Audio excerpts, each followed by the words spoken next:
नमो तस्स भगवतो अरहतो सम्मा सम्बुद्धस्स।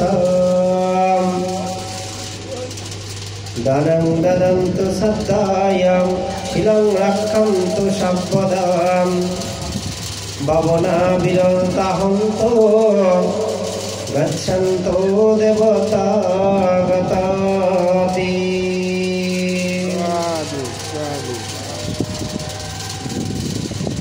आज 19 অক্টোবর 2025 যে বছর পরিক্রমার অন্তে দানশ্রেষ্ঠ দানোত্তম শুরু করেন শিবর দান। যে করেন শিবর দানটি বৎসরে একবারই করা সম্ভব হয়,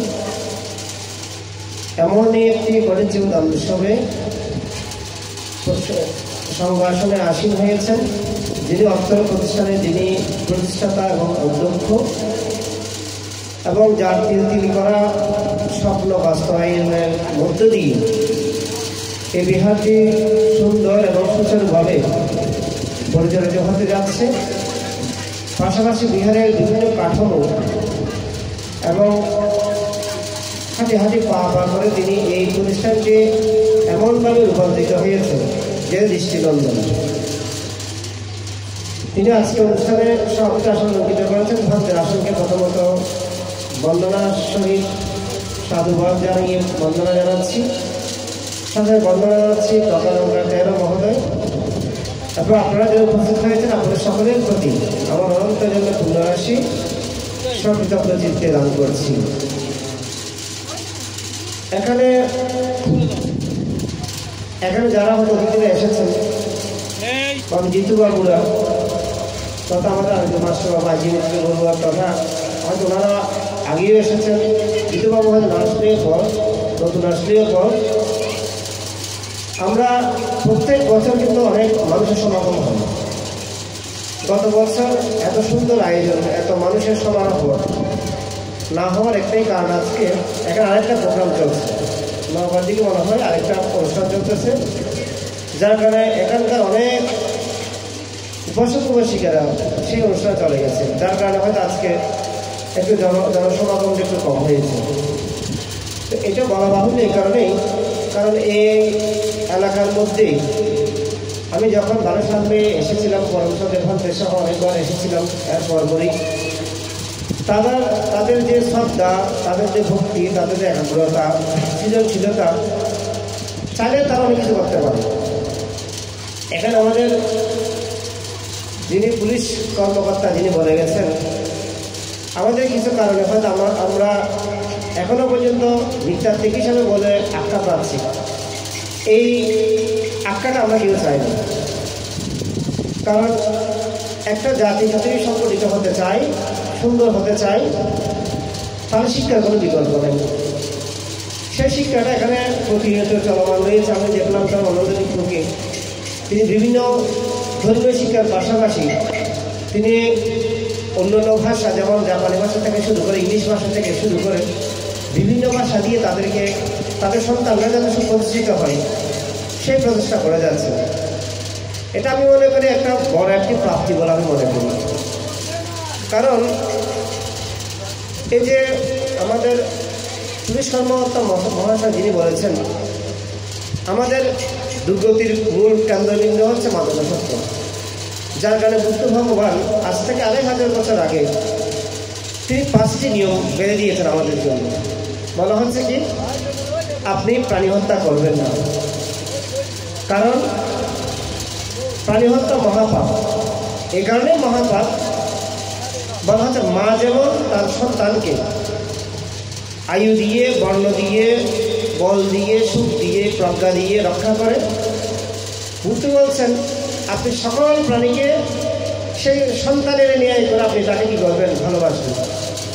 কারণ আপনি কারো ক্ষতি করার আগে নিজের দিকে একবার লক্ষ্য করবেন। কারণ আপনার নিজের শরীরে একটা চিমটি কেটে দেখেন, আপনি ব্যথা অনুভব করবেন। ঠিক তদ্রুপ অন্য প্রাণীকেও যদি আপনি আঘাত করতে যান, কষ্ট দিতে যান, তারও একইভাবে কষ্ট অনুভূতি হবে। সেখানে বলা হচ্ছে আপনি প্রাণী হত্যা করবেন না, কারণ আপনার যেমন প্রাণ আছে তারও প্রাণ আছে।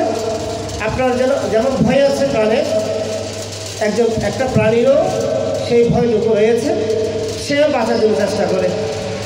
সে যে প্রাণী হোক না কেন, একটা পিপিলিকাও মন্দ কি, একটা পিপিলিকাও দেখবেন তার জীবন রক্ষার্থে প্রতিনিয়ত সংগ্রাম করে। কেন?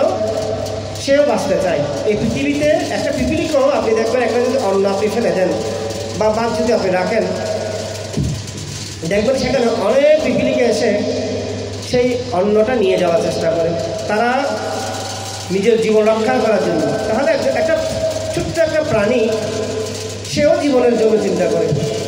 তো সেই কারণে তার যেমন প্রাণ আছে, আমারও তো প্রাণ আছে। তার যেমন মৃত্যুর ভয় আছে, আমারও তো ভয় আছে। এখন আমি যদি আপনাকে মারার কথা বলি, আপনি ভয় পাবেন না? অবশ্যই ভয় পাবেন। তো হয়তো এই অবুজ প্রাণী, হয়তো এই অবুজ সত্তা, সে তো জানে না, সেটা কাকে বলতে পারতেছে না যে আপনি আমাকে মারবেন না, কিন্তু তারও ভয় আছে। সেখানে বুদ্ধ স্পষ্ট ভাষায় বলছেন আপনি প্রাণী হত্যা করবেন না। কেন? প্রাণী হত্যা মহাভয়ানক ফল প্রদান করে, দুঃখ প্রদান করে। এই যে অনেক সময় অনেক মানুষ দেখবেন হাত নাই, পা নাই, বিভিন্ন রকম সমস্যায় জর্জরিত। এগুলো বুদ্ধ বলছেন এগুলো তার জন্মান্তরের পাপের ফল। একসময় বুদ্ধ তার শিষ্য আনন্দকে নিয়ে একসময় পিণ্ড চালানো বের হয়েছেন, মানে আহার সংগ্রহের জন্য বের হয়েছে। তো বের হওয়ার পর হঠাৎ করে অনেক উপর থেকে একটা পাখি, মানে কাক আর কি, কাক হঠাৎ করে তার শরীরের মধ্যে অগ্নিদগ্ধ হয়ে সেই পাখিটা নিচের মধ্যে পড়ে গেছে। এখন আনন্দমানকে দেখার পর বলছে, ভাবতে এত উপর থেকে একটা পাখি পড়ে গেল হঠাৎ করে, অনাকাঙ্ক্ষিত কি তোমার মৃত্যু হয়েছে? পাখির শরীরের মধ্যে আগুন লেগে গেছে।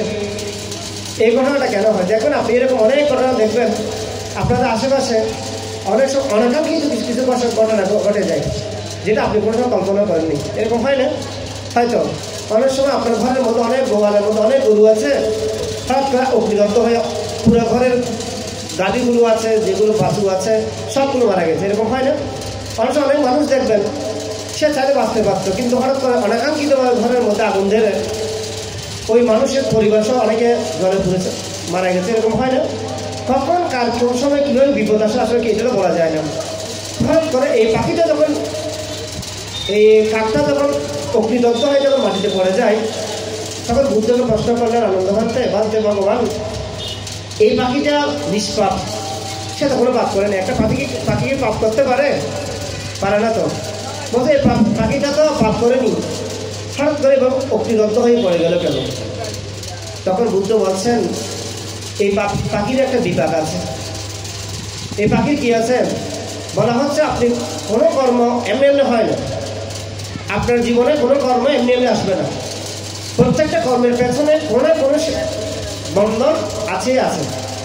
আপনি যে কাজটা করেন না কেন, আপনি একটা ছেলে লেখাপড়া করেন, সে লেখাপড়া পাস করে উন্নত যেমন জীবন লাভ করবে, আবার একটা ছেলে লেখাপড়া না করে তার অবনতি জীবনও হবে না, তার উত্থান পতন এগুলো তার কর্মগুলি হয়ে যাচ্ছে দ্বারা এইভাবে। তো বুদ্ধ বলছেন এই পাখির একটা কর্ম আছে। বলতে কীরকম কর্ম? বলতে সে অতীত জন্মে সে গরু, ওই অনেক গ্রামের মতো অনেকে গরু পালন করে না, গরুর মালিক ছিল। কে? এই পাখিটা গরুর মালিক ছিল। বলা হচ্ছে এই গরুর মালিকটা, তার একটা গরু ছিল, মানে ওই ছেলে গরু আর কি। ছেলে গরুকে সে ছোটোবেলা থেকে খাওয়াই দাওয়া একটু মোটাসোটা করেছে। কেন জানেন? যেন তাকে হালের কাজ, বিলের কাজ, বিভিন্ন কাজ অথবা মানুষজন আসা নেওয়া করার কাজ এগুলো যেন করাতে পারে আর কি। কিন্তু গরুটা ওই খেয়ে মোটা হয়ে যেতে সে কোনো কাজকর্ম করে না, মানে তাকে ওই হালের মধ্যে নিয়ে গেলেও সে হাল চাষ করতে চায় না, কোনো কাজ ওই কোনো ভারী কোনো বোঝা দিলে সে বসে থাকে, শুধু খাওয়াটাই সে খুব পছন্দ করে। যার কারণে অনেকটা আলসিয়া টাইপের আর কি গরুটা। একদিন মালিক চিন্তা করছে, কে? ওই মালিক বলছে ওই কাকটাই ছিল সেই অতীত জন্মে সেই মানুষটা। বলা হচ্ছে ও সেই অতীত জন্মে একেবারে রেগে গেছে, তাকে আমি খাওয়াই দাওয়াই যদি কোনো কাজ যদি না হয় তাকে খাওয়াই দেওয়া লাভটা কি? সেই কারণে সে কী করেছে, ঘরের মধ্যে সে গরুটাকে বেঁধে রেখে আগুন ধরিয়ে দিয়েছে। আগুন ধরিয়ে দিয়ে ওই গরুটাকে অগ্নিদগ্ধ করিয়েছে, মানে মেরে ফেলেছে আর কি। বলা হচ্ছে ওই জন্মে একটা পাপ করার কারণে তাকে 500 বার জন্মগ্রহণ করতে হয়েছে পৃথিবীতে। যে জন্মতে প্রত্যেকটা জন্মতে কি হয়েছে তার এবারে অগ্নিদগ্ধ হয়ে তাকে মৃত্যুবরণ করতে হয়েছে। অনেক সময় অনেক পরিবার জন্মগ্রহণ করেছে, কুকুর হয়েছে, বিড়াল হয়েছে, অনেকে গরম পানি দিয়েছে, অনেকে ইয়া দিয়েছে, এভাবে করে করে 500 জন্মটা শেষ হয়ে গেছে। এই কাক জীবনে আসার পরেও একটা ঘরের মধ্যে আগুন লেগেছে, কারো ক্ষতি হয় নাই। ওই একটা ওখান থেকে একটা কাঠের টুকরা ওই পাখির গায়ে গিয়ে পরে ও পুড়ে গেছে। এরকম হয় না? আপনি দেখবেন অনেক সময় গাড়ি চলে, এখানে আপনার কাছে অনেক গাড়ি চলতেছে না, হয়তো অ্যাক্সিডেন্টটা হওয়ার কথা আপনার, আপনি হয়তো বড় ধরনের ক্ষতি হওয়ার একটা সম্ভাবনা ছিল, কিন্তু আপনার হয়নি। যার কোনো ক্ষতি হবার সম্ভাবনা নাই, যিনি অন্যভাবে অন্যদিকে যাচ্ছেন বা তার কোনো ক্ষতি হবার কিঞ্চিত পরিমাণেও মানে বলতে গেলে কিঞ্চিত পরিমাণে কোনো ইয়া নেই, দেখা যাচ্ছে তার ক্ষতি হয়ে গেছে, আপনার ক্ষতি হয়নি। এরকম হয় অনেক সময়। বলা হচ্ছে এগুলো আমাদের কুশল কর্ম বা অকুশল কর্ম, কারণ এগুলো আমাদের মধ্যে থাকে। আপনি পাপ করছেন সেটা যেমন থাকে, পুণ্য করছেন সেটাও আপনার মধ্যে আছে। একটা গাছ যখন রোপণ করবেন সেটাকে ফল সাথে সাথে প্রদান করেন না তো? আপনি যখন একটা গাছ রোপণ করবেন, গাছটার সময় হলে কি হবে? ফল প্রদান করবে। একটা পেঁপে গাছ রোপণ করেছেন, আজকে রোপণ করেছেন, কালকে কি ফল দিবে না। বলা হচ্ছে থেকে মানুষের জীবনের মধ্যেও পাপ পুণ্যটা এরকম। সময় যখন আসবে আপনি কি কর্ম করেছেন। একটা ছেলে ফুট করে তো ওই ভালো পজিশনে যেতে পারে না, পারে? তাকে ধারাই বা আস্তে আস্তে আস্তে আস্তে সে লেখাপড়া করবে, শিক্ষিত হবে, জ্ঞানের উন্নত হবে, ছোটো একটা চাকরি করবে, করতে করতে আস্তে আস্তে সেখান থেকে প্রমোশন হতে হতে হতে কী হয়, বড় একটা উচ্চ পর্যায়ে চলে যায়। যেমন আমাদের অজিত মাস্টার বাবুরা, ওনাদের একদিনে তো মাস্টার হননি, উনি জন্মের পরকে মাস্টার হয়ে গেছেন, হন নাই তো। ওনার বাবার প্রচেষ্টা ছিল, ওনারও প্রচেষ্টা ছিল, ওনার প্রচেষ্টা না থাকলে হতে পারতো না। তাদের ধারাবাহিক প্রচেষ্টা থাকার কারণে সে কী হয়েছে, আজকে শিক্ষকতা জীবনে দীর্ঘ অনেক ছাত্রছাত্রীদেরকে পড়িয়েছেন, এমনিতে হয়নি। এই প্রতিষ্ঠানটা আমাদের যিনি প্রণাগত হয়েছেন অমল পাহান তিনি সূচনা করে গেছেন যে এখন এটা বাস্তব অনেক সুন্দর হয়ে গেছেন। আজকে যদি অমল পাহান বাবু থাকতেন আরও খুশি হতেন না? এত সুন্দর বিষয়গুলো যখন দেখতেন, যাক আমার দেওয়া প্রতিষ্ঠানটা এত বিশালতা বেড়ে গেছে, সে আরও খুশি হতো। আজকে উনি দান করেছেন বিদায়, তার কথাটাও বারবার বলা হচ্ছে। এত শহর থেকে কত দূর থেকে মানুষজন আসতেছে, এত জায়গায় আসতেছে, এত বিপুসাগর আসতেছে, কেন?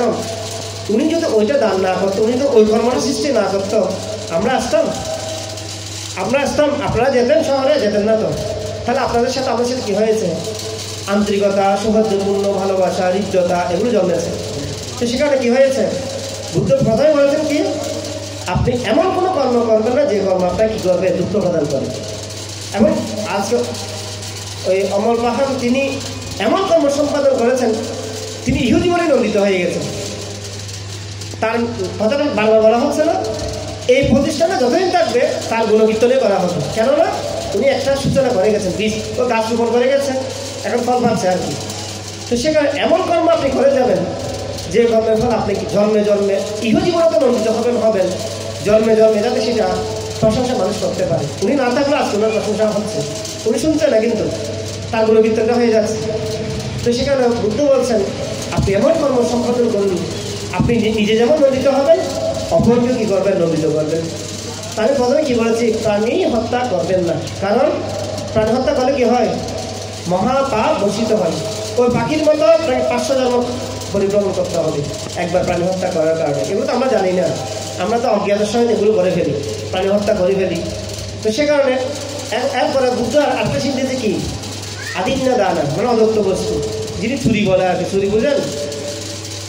আপনার যদি আত্মীয় হয়, আমার অজিত বাবুর একটা আত্মীয় আর কি, খুব ঘনিষ্ঠ আত্মীয়, সাপোজ তার একটা আত্মীয় চুরি করে, অজিত বাবু তাকে প্রশ্রয় দিবে না? সে যতই আপন হোক না কেন, সে কী করবে না, তাকে অ্যালাউ করবে না।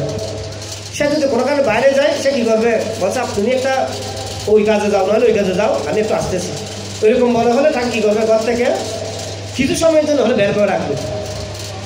যতক্ষণ অজিত বাবু থাকবে ততক্ষণ কী করবে, যে তুমি থাকো। উনি চলে গেল, ওনাকে রাখবে না। আবার অনেক মানুষকে দেখবেন ঘরের চাবিও দিয়ে যায়, এরকম হয় না? যেমন এরকম অনেক মানুষ আছে, আরে আমার ঘরের চাবিটা একটু রাখো, আমি না থাকলে তুমি একটা দেখাশোনা করবে, এরকম হয় না? সে কিন্তু আপনার আত্মীয় নয়, সে আপনার আত্মীয় নয়, স্বজনও নয়, পারবর্ষীয় নয়, দুঃসম্পর্কে কোনো আত্মীয়, অত ভাড়া দিয়ে আর কি, পাশে এসেছে আর কি। আপনি তাকে বিশ্বাস করেছেন কেন? আপনার মধ্যে জানা আছে সে চোর নয়। আপনি জানেন কি চুরি করবে না, সেখানে কি করেছেন? তাকে বিশ্বাস করে চাবি দিয়ে গেছেন। ঘরের মধ্যে এত মূল্যবান সম্পদ থাকার পরেও আপনি কি করেছেন? চাবি দিয়ে গেছেন। কিন্তু ওনার একটা আপন আত্মীয়, তাকে আপনি চাবি দিতে কি করতেছেন না, সাহস করতেছেন না। তাহলে চুরির ফল দেখছেন কীরকম? সাথে সাথে সাথে সাথে আছে না?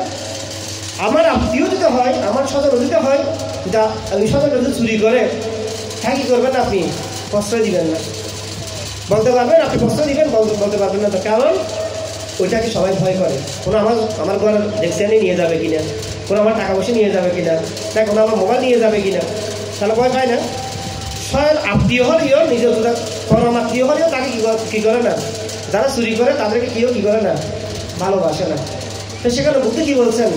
আদিন্না দানা বেরামনি শিক্ষাপাদান সমাজে আমি কী করবো না? চুরি করবো না। এখন কয়টা বলেছি? প্রথম প্রাণী হত্যা না করার কথা বলেছি, তাহলে কি বলেছি? চুরি না করার কথা বলেছি।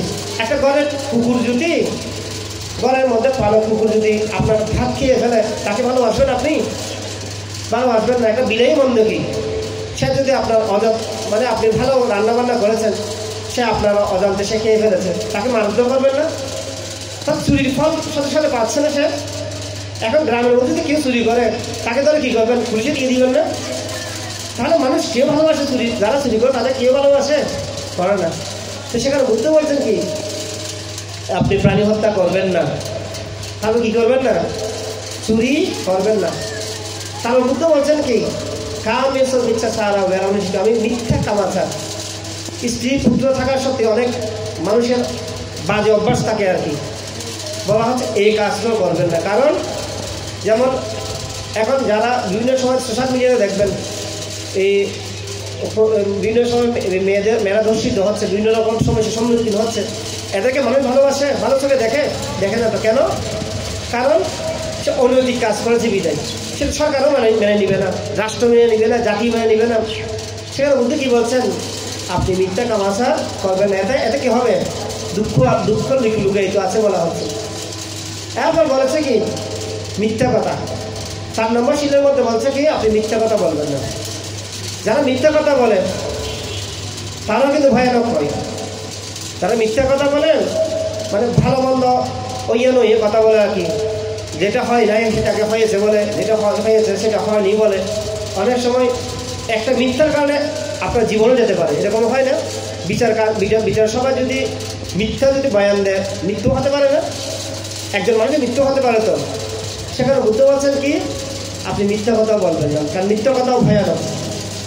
শেষমেশ একটা কথা বলছি, সেটা হচ্ছে কি, যেটা আমাদের কিছুক্ষণ আগে পুলিশ মহাশয় বলে গেছেন, মাদকাসক্ত, যেটা সবচেয়ে বড় ভয়ানক, যেটার কারণে আপনি স্ত্রী পুত্র থেকে শুরু করে যেগুলোকে আমরা এই যে মাদকাসক্ত হওয়ার পরে জায়গা সম্পত্তি নিয়ে দিয়ে দিচ্ছে না অন্যদের কাছে। আমার অগাধ সম্পত্তি মাদকাসক্ত হওয়ার কারণে আপনার কাছ থেকে কী করতে লিখে নিয়ে নিচ্ছে।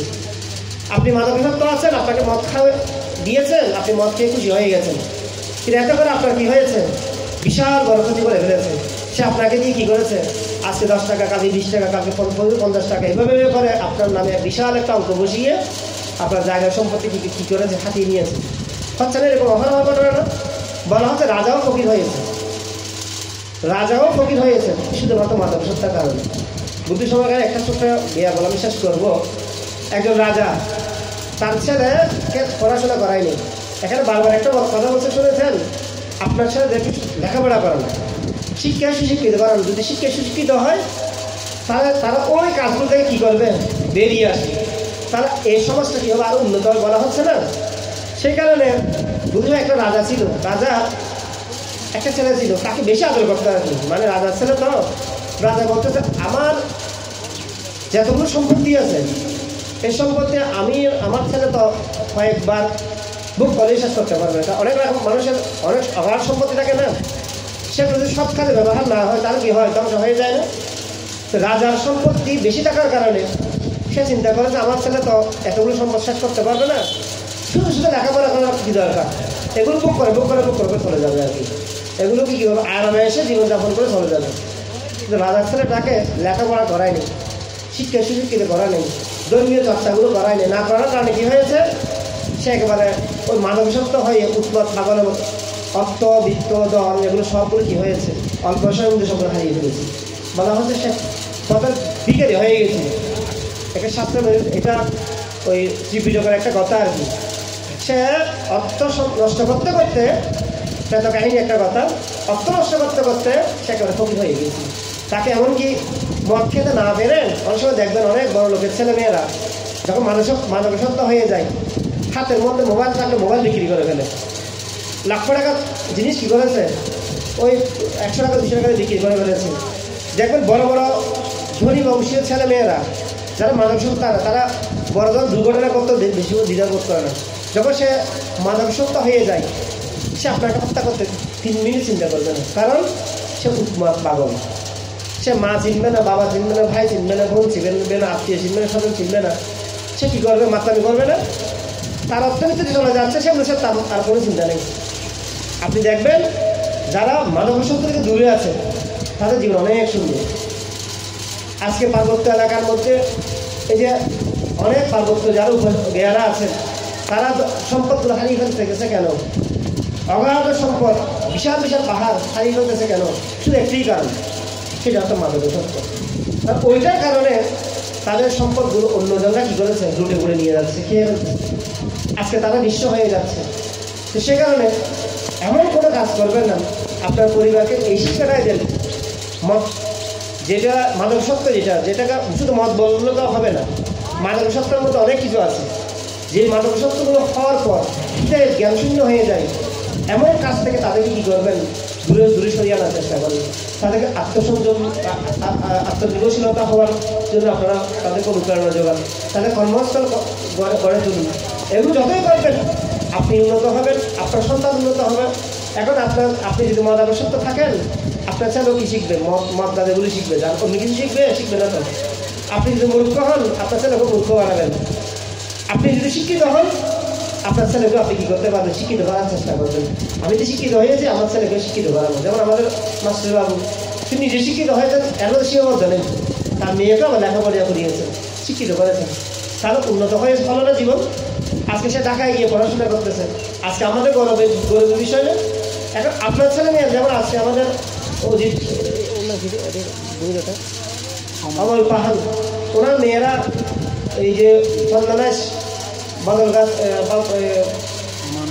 আমার সব ডিগ্রি কলেজে গিয়ে সে লেখাপড়া করেছে, সে শিক্ষা অর্জন করেছে।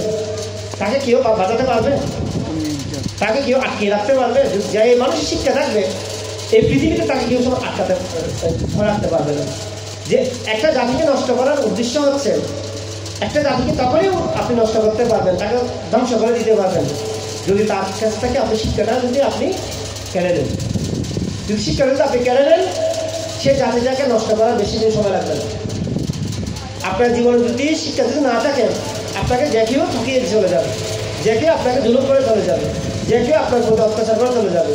তো একজন মানুষ যদি শিক্ষিত হয়, তার কিছু যদি সে কিছু করতেও না পারে, সে একটা টিউশনি করিয়ে একটা ছেলেকে পড়িয়েও সে তার জীবন চালাতে পারবে না? পারবে তো। একটা মানুষ যদি শিক্ষিত হয়, তার যদি আত্মসম্মান নাও থাকে, সে একটা ছেলে মেয়েকে পড়িয়ে হলেও তার জীবন চালাতে পারবে, কারণ তারা কি শিক্ষা দূরে আছে। তো সে কারণে এটাই বলবো, আপনাদের সন্তানদেরকে সুশিক্ষায় শিক্ষিত করুন। প্রাতিষ্ঠানিক শিক্ষার পাশাপাশি দৈনিক শিক্ষাগুলো তাদেরকে প্রদান করুন, যাতে করে দৈনিক শিক্ষা মানুষকে কী করে, মনুষ্যত্ব লাভের হেতু উৎপন্ন করে, ভালো মানুষ হওয়ার জন্য অনুপ্রেরণা যোগায়। ধর্ম কোনো সময় খারাপ দিকে আপনাকে ধাবিত করবে না। এখানে বুদ্ধ যে শিক্ষাগুলো দিয়েছে, এগুলো এখানে খারাপ কোনো বাধা আছে? যেগুলো আপনি মানতে পারবেন কোনো বাধা আছে?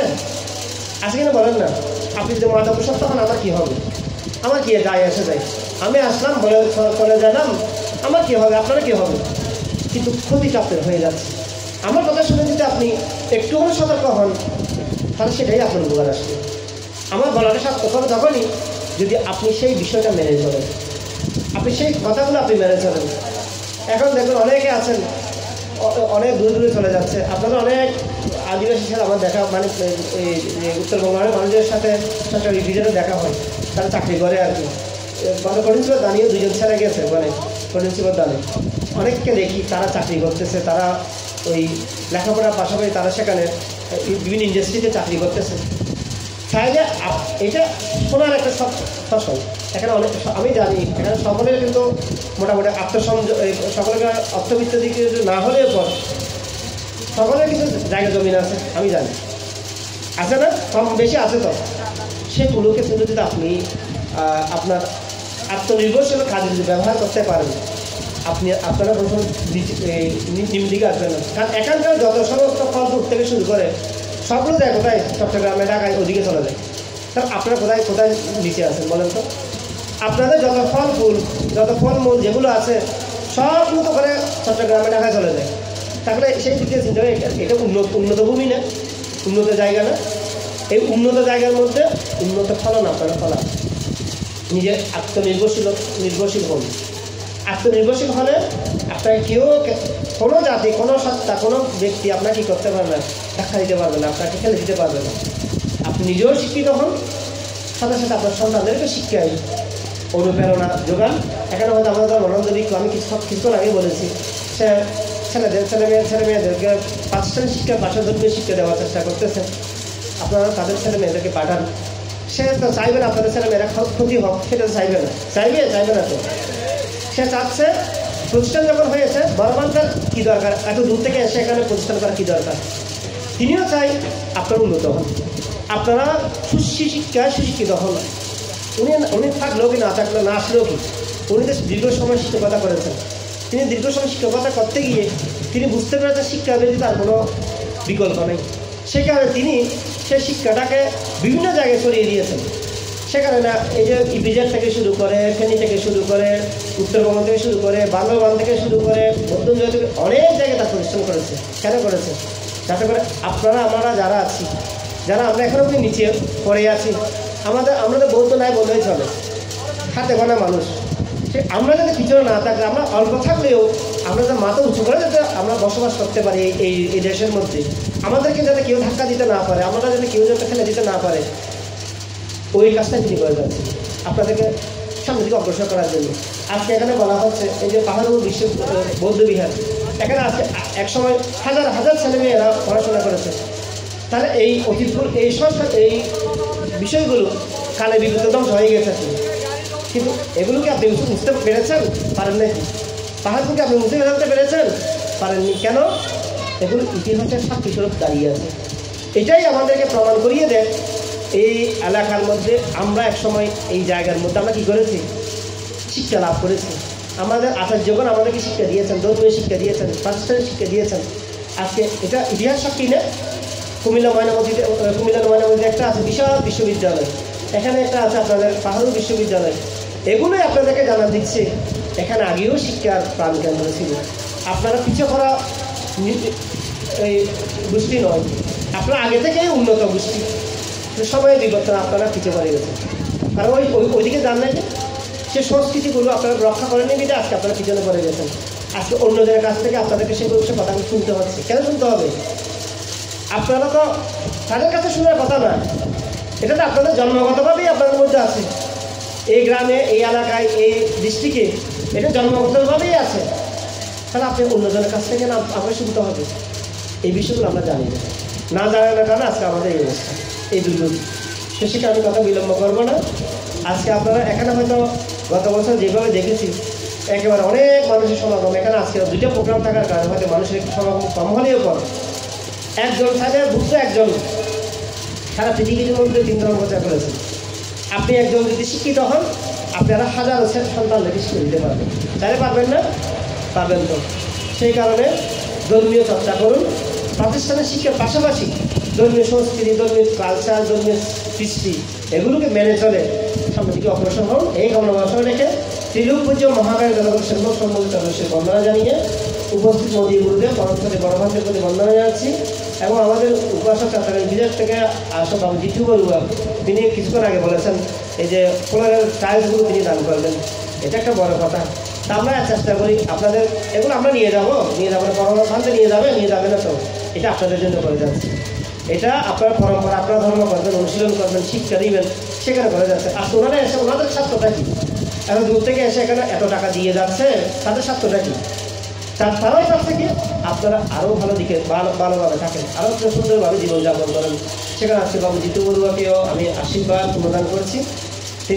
আমি তার সাথে কথোপকথনের মধ্য দিয়ে তিনি আসার জন্য সম্মতি দিয়েছেন এবং আজকে এসেও হয়তো অল্প সময়ের মধ্যে হলেও যেটুকু সম্ভব তিনিও চেষ্টা করেন যে আজকে সকালবেলায় সংবাদ থেকে শুরু করে বিভিন্ন কাজের ব্রতী হওয়ার চেষ্টা করেন এবং কি কঠিন জীবনের মূল জিনিসটা তিনি দান করেছেন এবং বিহারের জন্য তিনি দান করেছেন। আর ওনারও আলোচনা জীবন সুস্থ দীর্ঘ জীবন কামনা করছি এবং আমাদের আজি মিত্র বড়ুয়া যিনি এসে উনাকেও পুণ্যাসী দান করে, আপনাদের সকলের প্রতি আমার অনন্ত পুণ্যাসী দান করে। আমার কয়েকটি আলোচনা বা উপদেশমূলক কথা এখানে পরিসমাপ্তি করছি। জগতের সকল প্রাণী সুখী হোক।